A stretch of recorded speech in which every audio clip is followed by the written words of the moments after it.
Hello. This is for all of our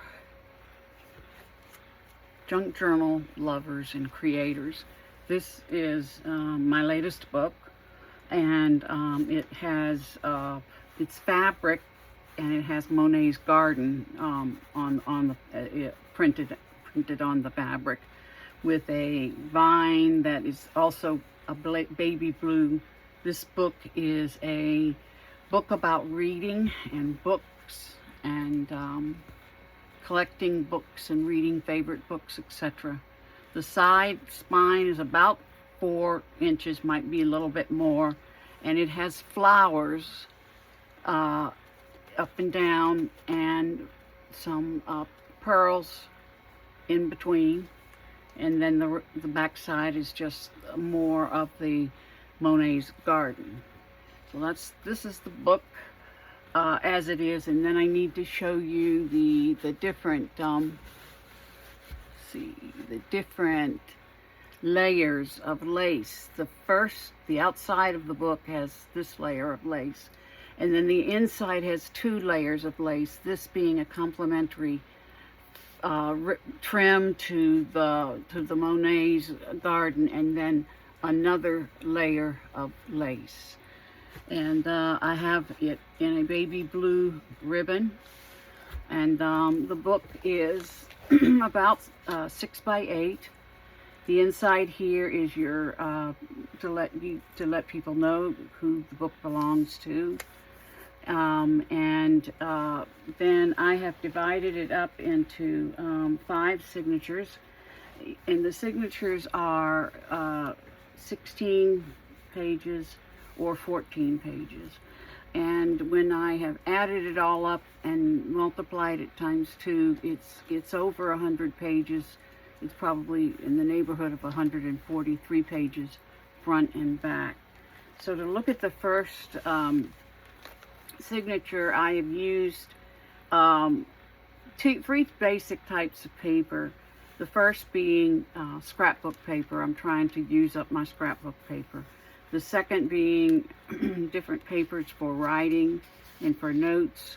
And the third being just unique or odd papers like this vellum, or let's see, if I can find another. Oh, this is Braille paper here. So using unique papers, using a cardstock for writing pages, or for writing or different writing opportunities, and the scrapbook papers. So, to start out with, this has Rolodex. Excuse me. It says Rolodex cards in it, and then this is an embroidery print. I've used quite a few, probably 50 different laces and trims in the book. And then I have maybe 10 or so little charms. And as we go through, you can see that where I could, I put, see if I can get this. Well, I'm going to do it like this. I put layers of books, shelves of books on it, and then this is a pocket, and then I have lots of probably 50 different tags in here, which you can take them out. You can put your own in there. Use these tags for something else. Several of my tags are homemade or made from magazine pictures. I love to go through magazines and see how magazine pictures can add to a book. This is more vellum, and that's the Braille page. Here's an example of where I did collaging, and then I did the collaging and then have a pocket here and wrote it and put it in there. So I used quite a few different suggestions from more seasoned junk journal people, and I'm probably going to mention a few, but I won't take the time to mention all of them. This is a picture of Monet reading by Renoir. They were contemporaries and lived during the same period of time in France. This is more of the collaging and then writing on the inside. Quite a few pages for writing your own sentiments or reflections or just your notes. This is a piece of an old quilt. This has got it has a applique on it.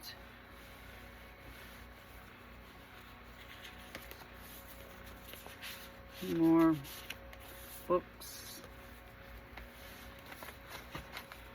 This is a Tim Holtz paper here, Wallflower.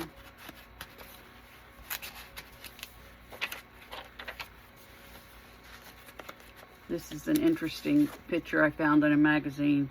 It's by Randall Lake, painting of Gibbs in his office. And it actually looks like his office is a library or is a room in a library. I love to use scrapbook paper where I can, but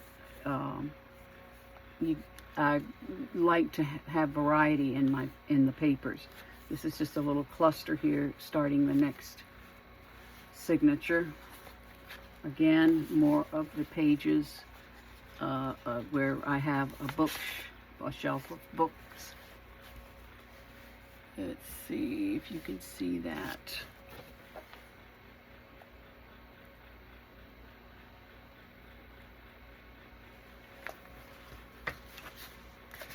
Another handmade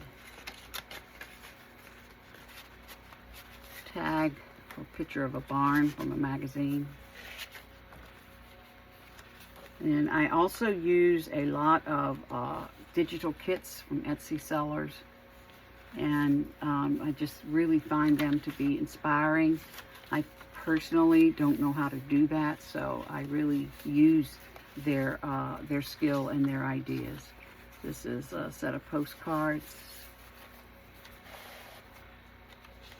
trim that I found from Ali something. Ali, not Alibaba, but Ali something. This is mulberry paper.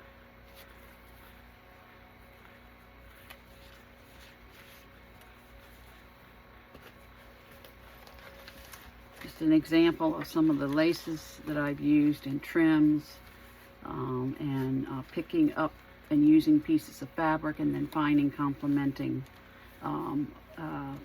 trims and laces and things that will go with it. This particular kit, I don't remember who that is. So just an example of a postcard with a little collaging on it. This picture actually is from Jane Austen, a book that is about Jane Austen. This is a library pocket, and this is a snippet roll of old neckties. And it's just really interesting how it was put together. I found it in an antique store in a small beach town. So this here is 3 of the charms. Ribbon. This is an example of ribbon that I've used here. A picture out of a magazine of children reading. Here's an example of handmade paper. This is an example of paper that was written in another language. I don't know if it's Japanese, Chinese, or Korean.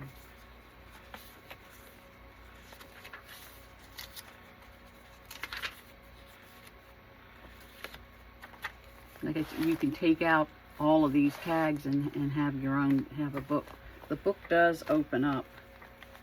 Does open up and sit flat. So this is Battenberg lace that I folded up and put in a pocket.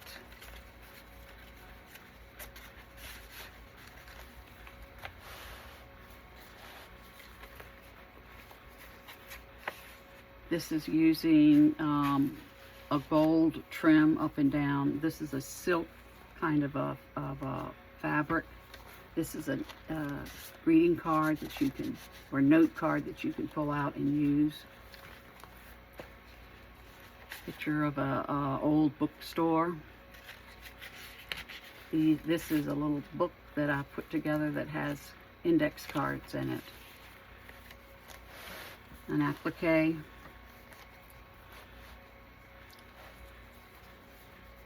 And just make sure you can see this applique. It's got lace behind it.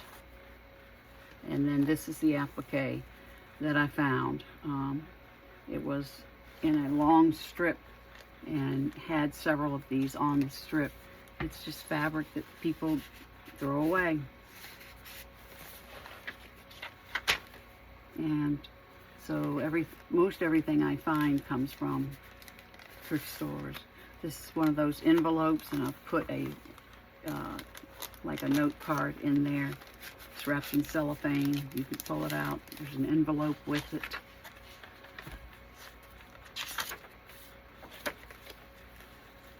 Another one of these mulberry papers. Different people reading. This particular picture comes from one of Mrs. Cogg's papers. Probably both of these came from Mrs. Cogg's. A library card. And postcards. More charms.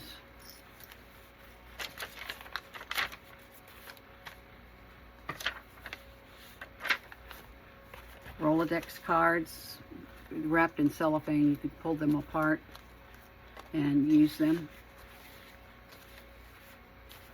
This is an example of an old picture that I found a set of, and it was said it was from a ladies magazine, or maybe Ladies Magazine is the name of the magazine, September 1814. And I wrapped it in cellophane so that it could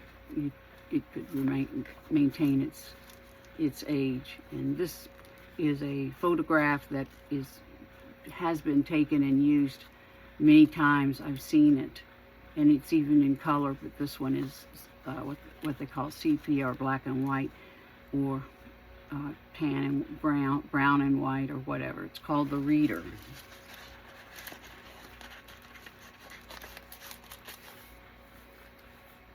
Different desks. There's a desk here. Different desks that people can use as they write or read.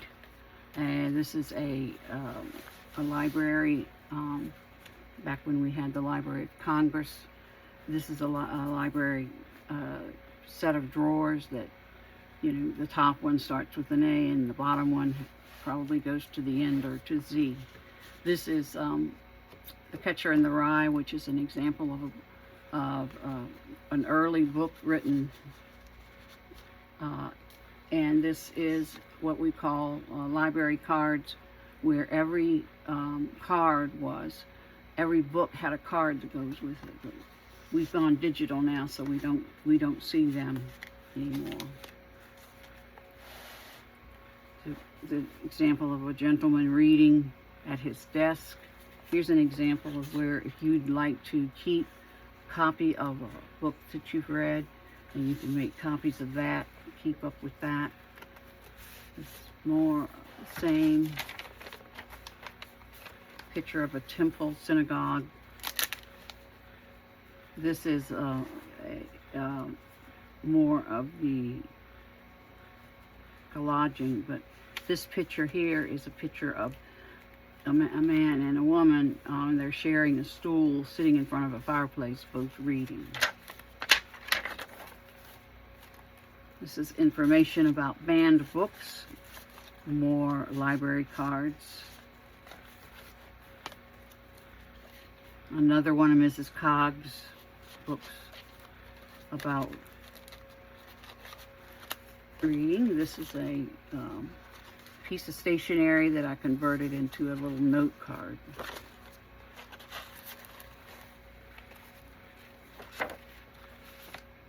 More of these library cards. This is a note card that I have converted into a bookmark. And this is the last page, and more of the snippet roll of the necktie fabric. So I'm gonna.